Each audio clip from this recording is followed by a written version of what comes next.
बहा के खिलाया है, किसी का खून बहा के नहीं खिलाया है। बाप का सबसे बड़ा एहसान यह है औलाद पे कि वो उसको हलाल के लुक़मे खिला रहा है। और आज औलाद कह रही है अब्बा फला की बिल्डिंग देखो कितनी ऊंची है, तुम छप्पर में रह गए। जाओ जाके उस इमारत वाले से पूछ तू रात को सोता कैसे है, तुझे नींद आती है कि नहीं। वो भी बताएगा बिना नींद की गोली खाए नींद नहीं आती है। तुझे पता है ये बड़े बड़ी इमारतों वाले कभी 7 घंटे की नींद नहीं सो सकते हैं, ये ऊंची इमारतों वाले बगैर दवा के नहीं सो पाते हैं। वजह सिर्फ ये है कि नींद जो बच्चे गद्दों पे नहीं आती है, नींद नगलों में नहीं आया करती है, नींद रब के करम से आया करती है। नींद को खरीदा नहीं जा सकता है। नींद अगर पैसों से खरीदी जाती तो गरीब कभी सो नहीं पाता और अमीर कभी उठता नहीं। लेकिन हमने देखा है अमीर नींद की गोली खा के सोता है, गरीब पत्थर पे लेट जाए अल्लाह नींद दे देता है। क्यों? क्योंकि उसकी महल में उसकी इबारत में हराम की ईंटें लगी है, गरीब के वजूद में हलाल के लुक़मे लगे होते हैं। क्या बात है, सुभान अल्लाह सुभान अल्लाह। हक है, हक है। बहुत खूब, बहुत खूब।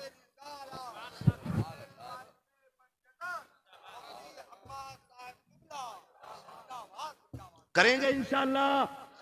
हर नौजवान वादा करे हलाल खाएंगे इंशाअल्लाह। करके देखो ये काम।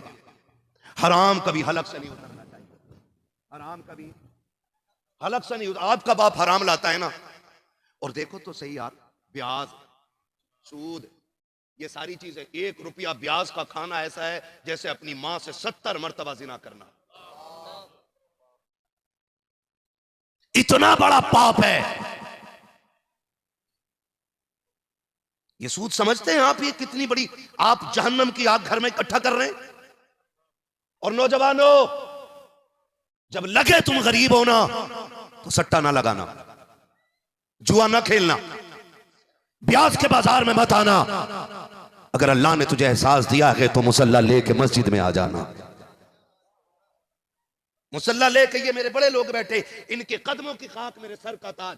और ये इल्म वाले लोग, पूरी गारंटी से कह रहा हूं, रात का जब आधा पहर गुजरता है ना, अल्लाह ऐलान करता उठो मांगो क्या मांगना चाहते हो। कौन? जिसने लफ्ज़ कुन से कायनात बनाई है, वो जिसका एक एक वादा सच्चा है, वो जो हर शय पे कादिर है, जो उसकी शाय निशान है। वो कह रहा मांग क्या मांगना है। उठना फिर रात को तू 3 बजे तक गेम खेलता रहा, जब मुसल्ले पे आने का टाइम था तूने चादर ओढ़ी और तू लेट गया। उसने आवाज देके कहा मांग क्या मांगता है। अगर इज्जत चाहिए थी मुसल्ले पे आ जाते, अगर दौलत चाहिए थी भीख मांगते रब की बारगाह में झोली फैला के। अल्लाह गरीब हूँ रोजी का इंतजाम कर दे, अल्लाह मोहताज हूँ रिस्क दे दे। खुदा की कसम खा के कहता हूँ ओ लोगों, हम शॉर्टकट इख्तियार करते हैं ताकि हम जल्दी अमीर हो जाएं। याद रखिएगा हराम की दौलत देखने में खूबसूरत होती है, लेकिन तबाहकारियां इसकी दुनिया के लिए नुमाइश बन जाया करती है। मर जाना लेकिन हराम का लुकमा न खाना, इसलिए कि हराम खा के मरोगे जहन्नम में जाओगे, हलाल की वजह से फाके से मर जाओगे, अल्लाह जन्नत तुम्हारी कब्र को बना डाले। करेंगे इंशाअल्लाह। और अगर आपको लगता है कि 50% इसके घर में हराम का है तो उसके घर का पानी भी न पियो, ये फतवा है। और तकवा यह है कि 1 रुपया भी किसी के घर में हराम का हो तो उसके घर का बर्तन न छुआ जाए। लोग मुझसे पूछते हैं ये किस किताब में लिखा, पढ़ना। कितने हुजूर से प्यार करने वाले लोग हैं, हाथ उठा के बता दें जरा। सुभान अल्लाह, अल्लाह सलामत रखे। जिन्होंने हाथ उठाए अल्लाह सबको मरने से पहले हुजूर का मदीना दिखा दे। मेरे पास इससे बड़ी दुआ नहीं थी, ये मैंने दे छोड़ी है। तवज्जो है सारे लोगों की, सारे हुजूर से प्यार करते हैं ना। अब प्यार के भी कुछ तकाजे होते हैं। सोचू खा के बिल्ली हज को चली, उमरा करने गया तो दाढ़ी इतनी थी, करके आया तो और छोटी हो गई। उमरा करने गया तो 50 ग्राम किलो पे मार रहा था, करके लौटा तो पूरा 100 ग्राम मारने लग गया। क्यों? काबा तो वही है ना, मदीना शरीफ भी वही है। लोग कहते वहां तो लोग सुधर जाते, ये बिगड़ा कैसे? मैंने कहा यार अजीब आदमी, जिसके हज उमरे के सफर में 1 रुपया हराम का होगा ना, अल्लाह उसका हज उमरा कबूल नहीं करेगा। बोलो 1 रुपया हराम का। और यहां किसान है तो मेड़ कुरेद रहा, ऐसी मेंढ काट रहा, पता ही नहीं चल रहा कब काट दी। पानी दी फटाक से गिर गई। हजरत मैं किसान का बेटा हूं, नहीं मेरे दादा किसान है, मेरे बाप तो अल्लाह का शुक्र है आलिम है, मुफ्ती आजम हिंद के मुरीद और खलीफा भी हैं, मैं मगर मेरे दादा परदादा ये किसान लोग रहे, हम जमीन और खेतों पे जाने वाले लोग हैं। चला नहीं जाता बैंड पे पैर रख के, बैंड सीधी थी यूं जा रही है, क्यों? उससे कोई यार ये कह सकते ट्रैक्टर वाले की गलती है, ऐसा मार गया है ना। ये बेगाना शादी में अब्दुल्ला दीवाना, ना इसकी जमीन ना इसका खेत, और जबरदस्ती बैंड काटी आया, कह रहा मुखिया धोरा साफ कर दिया, पैसे सही से दे दिए। इतना लट फिरेगा बेटे कि न मुखिया बचाएगा ना कोई ठेकेदार बचाएगा। निकलो इन चीजों से यार। माफ कीजिएगा अगर कोई कमजोर है ना तो पूरी इतनी अंदर को बैंड रख दी है कि हटा के दिखा, ले भैया वो कैसे हटा देगा, लट थोड़ी खागा। और पंचायतें भी होती है ना, आंख मार के पंचायत हो रही है कि टेंशन मत लियो, फैसला तुम्हारे हक में होना, आन तो दो, गलती किसी की भी है, मुजरिम गरीब होता है। डरो अल्लाह की अदालत में खड़े होने से। ये तेरी तराजू है जिसका कांटा जिधर तू चाहे झुक जाए, एक तराजू जब अल्लाह लगाएगा ना, उस तराजू के कांटे में रत्ती भर फर्क आने वाला नहीं है। बदल दो अपनी दुनिया, लात मार दो हराम की दौलत पे, और ऐलान कर दो जिएंगे तो हुजूर के लिए जिएंगे और मरेंगे तो हुजूर के लिए मरेंगे। हमारी भी कोई जिंदगी है? जितना हराम खा रहा उतना मस्जिद में जाके भौंक रहा, हाँ जितने लुक में हराम के उतना कचर कचर मस्जिद में जाके कर रहा है। वहां नेक बनता। सुन और कान खोल के सुन, तेरी औकात क्या और हैसियत क्या है? ना तू सहाबी है, ना तू ताबई है, ना तू तबे ताबईन में से है। सच तो यह है कि तूने तबे ताबईन को भी नहीं देखा है, तेरे लुक में हराम के, और तू सोचता है कि बख्शा बख्शा आया है। सुन इश्क किसे कहते हैं? मेरे हुजूर मस्जिद में बैठे, जोहर की नमाज का वक्त हुआ है, नमाज हो गई है, सहाबी आए, उन्होंने आके हुजूर को सलाम किया, सरकार की निगाह करम उठी, सरकार ने चेहरा फेर लिया, वो आगे बढ़े, आका ने फिर चेहरा फेर लिया। जब चेहरा फेर लिया तो बगल में हजरत उमर बैठे थे। हजरत उमर कहते हैं देखता नहीं कि तेरे हाथ में सोने की अंगूठी है और तू चाहता हुजूर तेरे सलाम का जवाब दे, तेरे सलाम का जवाब दे। बस इतना सुनना था, पैरों के नीचे की जमीन खिसक गई, बैठ गए। हुजूर उठे, अंदर चले गए। जब असर की अजान का वक्त हुआ, उसने अंगूठी निकाली और फेंक दी।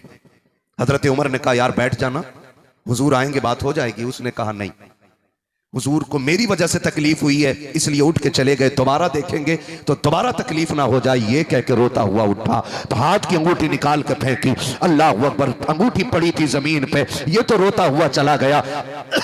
थोड़ी देर गुजरी है, हजरत बिलाल ने असर की अजान दी है, सरकार तशरीफ लाए, आके करीम ने अंगूठी को पड़ा देखा, कहते उमर वो कहाँ गए कि जो अंगूठी यहाँ छोड़ गया है? हजरत उमर ने बात बताई, सरकार वो ये कहता हुआ चला गया कि मेरी वजह से आका को तकलीफ हुई है, उठ के चले गए हैं, इसलिए मैं जा रहा हूँ, तेरी वजह से दोबारा मुस्तफा को तकलीफ ना हो जाए। सरकार कहते अंगूठी यहीं फेंक के चला गया। हजरत उमर की आंख में आंसू आ गए, या रसूल अल्लाह रो रहा था, मैंने उससे कहा यार ये अंगूठी तो ले जा, तू नहीं तो तेरी बेटियां पहन लेंगी, औरतों के लिए जायज है, मर्दों के लिए सोना हराम है। कहते या रसूल अल्लाह, उस जवान ने कहा था आका से, उस जवान ने कहा था उमर बात यह है कि मैं जानता हूं ये सोना है, मेरी बेटी पहन सकती है, लेकिन मेरा इश्क ये कहता है जिसे मुस्तफा नजर से गिरा दे मैं उसे हाथ नहीं लगा सकता हूं। कहा जाओ, आज से मुझे इस अंगूठी से नफरत हो गई है। इतना सुना, नबुव्वत वाली झोली फैल जाती है। आका फरमाते बिलाल अब नमाज बाद में होगी, पहले गुलाम को बुला के ला और उससे कह देना चल, तुझसे खुदा भी राजी हो गया है, मुस्तफा भी राजी हो गए।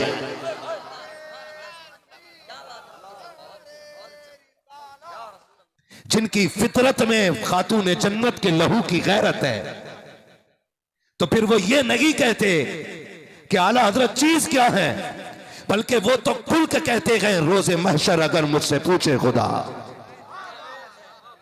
बोल आले रसूल तू लाया है क्या, अर्ज कर दूंगा लाया हूं अहमद रजा, या खुदा ये अमानत सलामत रहे।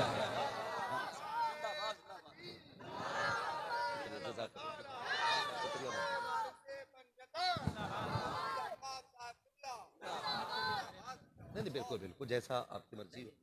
हाँ कोई मसला नहीं। खैरियत है ना? जरा कहते हैं या रसूल अल्लाह। और सुनो सुन्नियों, आला हजरत ने सिखाया, आला हजरत ने सिखाया है, आपका नारा यही होना चाहिए, दो जहां में खादिम आले रसूलुल्लाह कर, हजरत आले रसूल मुक्तदा के वास्ते। ये अपना नारा रखो। शफीपुर शरीफ सरकार आला हजरत हाजिर हुए। सुने आज किसकी महफिल में बैठे हो, अल्लाह करे ये बातें दिल में उतर जाएं। शफीपुर शरीफ सरकार आला हजरत गए, मजार पे हाजिरी के लिए गए और फौरन बाहर निकल आए। तो आपके साथ जो आपके शागिर्द थे, खुद्दाम थे, उन्होंने कहा सरकार कभी ऐसा नहीं हुआ कि आप गए हों और मजार से फौरन आ गए हों। आपका उसूल रहता है कि जिस बारगाह में जाते हैं कुछ देर बैठते हैं फिर आते हैं। तो सरकार आला हजरत ने कहा था कि मैं आज इसलिए जल्दी आ गया कि जब मैं बारगाह में अंदर गया तो फरिश्ते इतने थे कि पैर रखने की जगह नहीं थी। इतने फरिश्ते अंदर मौजूद थे एक सैयद की कब्र पे कि पैर रखने की जगह मौजूद नहीं थी। फिर मेरे इमाम ने खुल के कहा था कैसे आकाओं का बंदा हूं रजा। आज कोई कुछ भी कह ले, कुछ भी कह ले, सैयद होता क्या है आला हजरत से पूछो। उन्होंने कयामत तक आने वाले नासबियों के मुंह पे ताले लगाए और खारजियों का बोलता बंद किया और उन्होंने कहा था कैसे आकाओं का बंदा हूं रजा, बोल बाले मेरी सरकारों के। आज हम सैयदों के मेहमान बने हैं, ये मेरी और आपकी खुशनसीबी है। हम तो दुआ करते हैं अल्लाह दुनिया में भी सैयदों के दामन से जोड़े रखना, आखिरत में भी सैयदों के दामन से जोड़े रखना। ये दुआएं मांगा करो अल्लाह से, दुआएं मांगा करो खुदा से। आज बड़ी महफिल है, हुजूर के दीवानों का हुजूम है। आपसे मेरी इतनी गुजारिश है कि आप हुजूर की हर निस्बत का एहतराम करना शुरू कर दें। हुजूर की हर निस्बत का एहतराम करें। सिर्फ सैयद नहीं, हम हुजूर के सारे सहाबा का एहतराम करते हैं और यही मसलक आला हजरत है। हमारा नारा है हर सहाबी नबी, हर सहाबी नबी। जिनका अकीदा है वो खुल के बोले हर सहाबी नबी। हाँ जी अब आया ना मजा, हर सहाबी नबी, गली गली नगर नगर। क्या बात है, ये सैयदों के मिंबर से नारा लग रहा है। जब ये नारा लगे ना गली गली नगर नगर, तो सबको बोलना है अबू बकर अबू बकर, ठीक है ना। फिर एक इसका पलट होगा नगर नगर गली गली। ये नारा लगना चाहिए, लगा के देख लो नारा में, गली गली नगर नगर। नहीं नहीं नहीं, आवाज नहीं निकली अभी तो। कुछ लोग मुंह देख रहे हैं कि बात क्या कर रहा हूं मैं। मसला की हालत बयान कर रहा हूं मैं, और जो इस नजरिए पे नहीं है वो हमारा नहीं है। गली गली नगर नगर। ये सामने वाले बंदे अच्छी आवाज निकाल रहे थोड़ी सी, क्योंकि आप आगे बैठे हैं, आपकी ड्यूटी थोड़ी सी ज्यादा है, ठीक है ना। वरना आप पीछे चले जाइए, आपसे अच्छे अच्छे लोग शायद पीछे खड़े हों जिन्हें जगह नहीं मिली है, मैं उन्हें बैठा लूंगा आगे। बोलेंगे तो फिर पता लगना चाहिए। गली गली नगर नगर, गली गली नगर नगर, नगर नगर गली गली। हाँ जी, अल्लाह करे ये आवाज नजफ अशरफ तक जाए। हाँ जी, नजफ अशरफ तक जाए आवाज। शुक्र है परवरदिगार ने हमें सहाबा का मानने वाला भी बनाया है, अहले बैत का मानने वाला भी बनाया है। हम चूंकि मसलक के आला हजरत वाले लोग हैं, हमारे दामन में किसी बुजुर्ग की गुस्ताखी का कोई दाग नहीं है। मसलक के आला हजरत यह है कि हम हर वली को मानते हैं। बोले सुभान अल्लाह। हम हर वली को मानते हैं, साथ मौला अली को मानते हैं, और सिर्फ मौला अली को नहीं, हुजूर के चारों यारों को मानते हैं, और सिर्फ चार यारों को नहीं, मुस्तफा के सारे वफादारों को मानते हैं। यही अकीदा रहना चाहिए, यही अकीदा और यही मसला के आला हजरत है। बच्चों गांठ बांध लेना, कितना ही लंबा जुब्बा पहन के, कितना ही ऊंचा चोगा लगा के, तो या के नहीं फला सहाबी से नहीं बनती, तो लात मार के कहो कि हमारी तुझसे नहीं बनती, हमारी तुझसे नहीं बनती। इसलिए कि अहले बैत को इसलिए मानते हैं कि वो नबी के घर वाले हैं, और सहाबा को इसलिए मानते हैं कि वो मुस्तफा से निस्बत रखते हैं। दोनों को हम हुजूर की वजह से मानते हैं, और जब जो दोनों को मानते हो तो फिर दोनों को मानना चाहिए। नहीं, जो सहाबी है वो हमारे सर का ताज है। तो ये अकीदा रखेंगे इंशाल्लाह, ये अकीदा रखो, अली अली के नारे लगाते रहो, जन्नत में रास्ता खुला मिल जाएगा। हाँ, मेरे मुर्शिद इजाजत, मेरे मुर्शिद बैत सरकार ताजुशरिया हैं, और मेरे मुर्शिद इजाजत सरकार रईसुल अत्किया सरकार उवैस मुस्तफ़ा हैं। मैंने उनको फरमाते सुना है। अभी किसी छछुंदर ने पोस्ट डाली थी कि खानकाहे बिलग्राम के आबाओ अजदाद का नजरिया राफजियत को बढ़ावा देता है, या वो राफजी अकीदे के लोग थे। एक किताब का हवाला देकर के बात कही गई। मैं मजीद कोई बात नहीं कहूंगा, बस इतना कहूंगा, हाथ कंगन को आरसी क्या, पढ़े लिखे को फारसी क्या, जिसका बाप जिंदा उसको हरामी कहने वाला कौन है। पिछले साल भी उर्से वास्ती में सरकार वैसे मुस्तफ़ा ने कहा था, हमारा वही अकीदा है जो जमहूर उलमाए अहले सुन्नत का अकीदा है। पिछले साल उर्स में यह ऐलान किया गया था कि हमारा अकीदा यह है कि अंबिया के बाद सबसे अफजल जात अबू बकर सिद्दीक की जात है, और दूसरे नंबर पे हजरत उमर की जात है, तीसरे नंबर पे हजरत उस्मान गनी की जात है, चौथे नंबर पे मौला। इतनी जोर से अली का नाम निकले कि राफजी और खारजियों का कलेजा फट जाए। चौथे नंबर पे मौला, मौला, मौला। ये अकीदा है अहले सुन्नत का। इस अकीदे पे रहो, आगे कहते हैं ये अकीदा रखे रहो, अली अली के नारे लगाते रहो, अली अली के नारे लगाते रहो, और फिर देखो अल्लाह कितनी इज्जतें बख्शता है। इनकी निस्बत का एहतराम हमें क्या से क्या बना देता है। मेरे महबूब ने इरशाद फरमाया, जिसने मेरे औलाद की इज्जत की, तवज्जो कीजिएगा, जिसने मेरी औलाद की इज्जत की, या मेरे औलाद की खिदमत की, या मेरी औलाद की मदद की, कहते हैं हुजूर कि मैं उसको हाथ पकड़ के जन्नत में दाखिल फरमाऊंगा। फिर बरेली से आवाज आती है, वो तो निहायत सस्ता सौदा बेच रहे हैं जन्नत का, हम मुफलिस क्या मोल चुकाएं, अपना हाथ ही खाली है ना। जो लोग ये समझते हैं कि खाली रत जगहों से रुतबे बुलंद हो जाएंगे, वो भी ख्याल खाम है। और जो ये समझते हैं कि खुदा को छोड़ के सिर्फ पीर की जूतियां उठाने से वली बन जाएंगे, वो भी गलत सोचते हैं, वो भी गलत सोचते हैं। आप अल्लाह की इबादत भी करते रहे, पीर की फरमाबरदारी भी करते रहे, इतनी आसानी से खुदा मिल जाएगा कि आप सोच भी नहीं सकते हैं, सोच भी नहीं सकते। मेरे सामने आप बैठे, अल्लाह आपको सलामत रखे, कितने लोग किसी ना किसी पीर से मुरीद हैं, हाथ उठा के बताएं जरा। जितने मुरीद हैं, किसी से भी मुरीद हैं, हाथ उठा के बता दें। थक रहे हैं आप हाथ उठाने में? नहीं ना, बहुत कम लोग मुरीद हैं। आपको मशवरा दूं, वजह यही है, एग्जाम आता है, इतने बहुत से कलम लेके आ जाते हो, सैयद साहब पढ़ दियो इन्हें, पेन पढ़ दो, कि क्योंकि हाई स्कूल का इम्तिहान आ गया।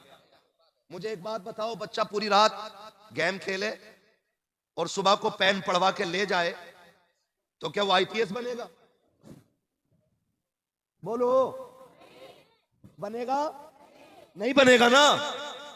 क्यों? क्योंकि दुआ के साथ मेहनत जरूरी होती है।